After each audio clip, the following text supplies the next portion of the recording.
Hello दोस्तों, तो स्वागत है आप सभी का हमारे यूट्यूब चैनल में। आई होप आप सभी अच्छे होंगे और मस्त होंगे। तो आज का हमारा क्लास जो चलेगा वो ज्योग्राफी मेजर 17 का चलेगा।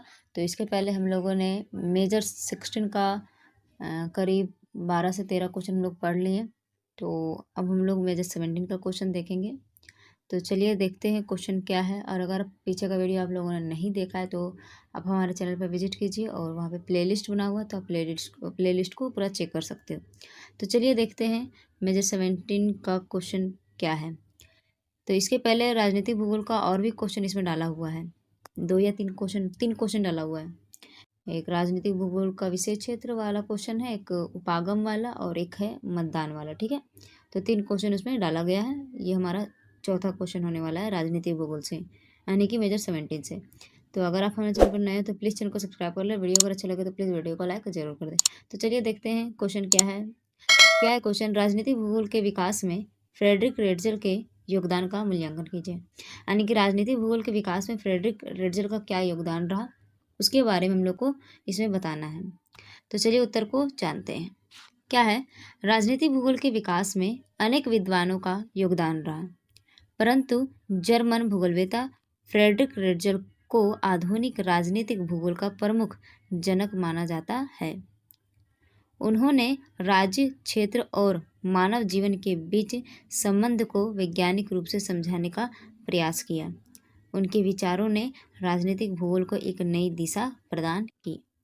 तो फ्रेडरिक रेडजल जो थे वो जर्मन के रहने वाले थे और एक महान भूगोलवेत्ता थे। और इनका ये जो थे वो अपना राजनीतिक भूगोल में एक महत्वपूर्ण योगदान दिए थे। और इनका कहना था कि राज्य, क्षेत्र और मानव जीवन के बीच संबंध को वैज्ञानिक रूप से ये इन्होंने समझाने का प्रयास किया था। ठीक है, फ्रेडरिक रेडजल का परिचय। तो शॉर्ट में कुछ थोड़ा सा परिचय हम लोग जान लेते हैं। क्या है, रेडजल का जन्म जर्मन में हुआ था। वे प्रकृति, मानव और राज्य के संबंधों का अध्ययन करते थे। उनकी प्रसिद्ध पुस्तक पॉलिटिकल ज्योग्राफी ने राजनीतिक भूगोल को स्वतंत्र विषय के रूप में स्थापित करने में महत्वपूर्ण भूमिका निभाई। आगे है, राजनीतिक भूगोल में रेडजल के प्रमुख योगदान निम्नलिखित है। क्या क्या योगदान उनका रहा था उसके बारे में जानेंगे। पहला है, राज्य को जीवित जीव। इन्होंने कहा था कि राज्य जो है वो जीवित जीव है, जीवित प्राणी के समान है। चलिए जानते हैं। रेडजल ने राज्य को एक जीवित प्राणी के समान माना। उनके अनुसार जिस प्रकार जीव को जीवित रहने के लिए स्थान और संसाधनों की आवश्यकता होती है, उसी प्रकार राज्य को भी विकास के लिए क्षेत्र और संसाधन चाहिए। इस विचार से राज्य के विस्तार और विकास को समझाने में सहायता मिली। दूसरा क्या है, स्थान का महत्व। रेडजल ने बताया कि किसी राज्य की शक्ति उसकी भौगोलिक स्थिति, क्षेत्रफल और संसाधनों पर निर्भर करती है। अधिक संसाधन और अनुकूल स्थिति वाला राज्य अधिक शक्तिशाली होता है। आगे है तीसरा, पर्यावरण का प्रभाव। तो इसमें क्या है, उन्होंने मानव और राज्य के विकास पर प्राकृतिक पर्यावरण के प्रभाव को स्वीकार किया। जलवायु, स्थल रूप और संसाधन राजनीति व्यवस्था को प्रभावित करते हैं। चौथा है, क्षेत्रीय विस्तार की अवधारणा। क्या इसमें, रेडजल के अनुसार राज्य स्थिर नहीं होता है, बल्कि समय के साथ उसका विस्तार होता है। जनसंख्या वृद्धि, आर्थिक आवश्यकता और सुरक्षा कारणों से राज्य अपने क्षेत्र को बढ़ाने का प्रयास करता है। आगे है पांचवा, राजनीतिक भूगोल का वैज्ञानिक आधार। इसमें क्या है, रेडजल से पहले राजनीतिक भूगोल केवल वर्णनात्मक विषय था। उन्होंने सिद्धांतों और विचारों के माध्यम से इसे वैज्ञानिक रूप प्रदान किया। आगे है छठा, भू राजनीति के विकास की आधारशिला। तो इसमें क्या है, रेडजल के विचारों ने आगे चलकर भू राजनीति के विकास का मार्ग प्रशस्त किया। बाद के विद्वानों ने उसके सिद्धांतों को आगे बढ़ाया। तो क्या था इसमें, प्रशस्त किया मीन्स उसको प्रस्तुत किया, अपने विचारों को उन्होंने प्रस्तुत किया। फिर बाद में क्या हुआ, बाद में आगे चलकर जो अनेक विद्वान थे उनके सिद्धांतों को आगे बढ़ाने का कार्य किया। ठीक है, आगे है रेडजल के विचारों का महत्व। तो इनके विचार का क्या क्या महत्व था। राजनीतिक भूगोल को स्वतंत्र विषय के रूप में पहचान मिली। राज्य और क्षेत्र के संबंध को स्पष्ट किया, भौगोलिक स्थिति को राजनीतिक शक्ति से जोड़ा, आधुनिक भू राजनीतिक विचारों की नींव रखी। तो ये हो गया इनका महत्वपूर्ण विचार, रेडजल के विचारों का महत्व, यानी कि इनका जो विचार था वो हो गया। आगे है इनकी कुछ आलोचनाएं, इनका कुछ आलोचना भी हुआ था इनके विचारों को लेकर। क्या है, राज्य को जीवित जीव मानने का विचार पूरी तरह वैज्ञानिक नहीं माना जाता।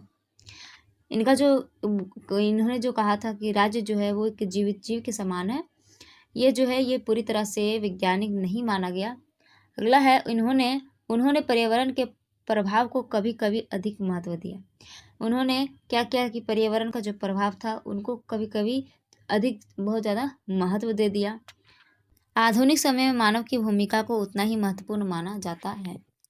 तो आधुनिक समय में मानव को बहुत ज़्यादा महत्वपूर्ण माना गया है। और इन्होंने क्या कहा था कि जो प्रकृति और भूगोल ही राज्य को नियंत्रित करता है।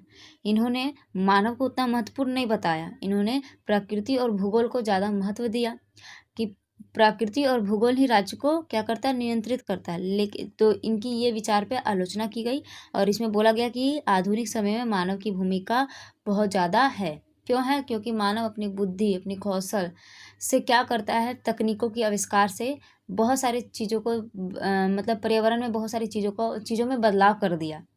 जैसे पहले क्या था कि रेगिस्तान में जीवन जीना संभव नहीं है, लेकिन मानव अपनी बुद्धि कौशल से वहाँ पे भी जीवन जीना संभव बना दिया। ठीक है, मानव ने। तो वही बोला गया कि आधुनिक समय में मानव की भूमिका को उतना ही महत्वपूर्ण माना जाता है। ठीक है, निष्कर्ष में क्या है कि फ्रेडरिक रेडजल का राजनीतिक भूगोल के विकास में अत्यंत महत्वपूर्ण योगदान रहा। उन्होंने राज्य, क्षेत्र और पर्यावरण के संबंधों को स्पष्ट कर राजनीतिक भूगोल को वैज्ञानिक दिशा प्रदान की।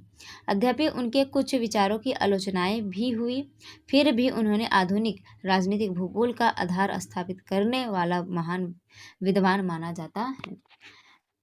तो क्या है कि इनका बहुत ज़्यादा योगदान रहा राजनीतिक भूगोल में, और इनका बहुत सारा जो था उस पर आलोचना भी किया गया, इनके विचारों पे बहुत सारा आलोचना भी किया गया, लेकिन फिर भी बहुत सारी चीज़ों में इनका अच्छा विचार रहा।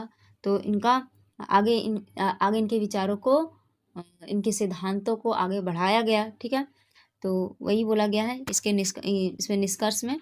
तो ये हमारा हो गया राजनीतिक भूगोल में फ्रेडरिक रेडजल का योगदान। ठीक है, तो आई होप आप लोगों को ये समझ में आया हो, और वीडियो अगर अच्छा लगा तो प्लीज़ वीडियो को लाइक कर दें, और चैनल पे नए हो तो प्लीज़ चैनल को सब्सक्राइब करके जरूर जाए, ताकि आप लोगों को टाइम टू टाइम वीडियो मिलता रहे। तो मिलते हैं नेक्स्ट वीडियो में, अभी के लिए इतना ही, धन्यवाद।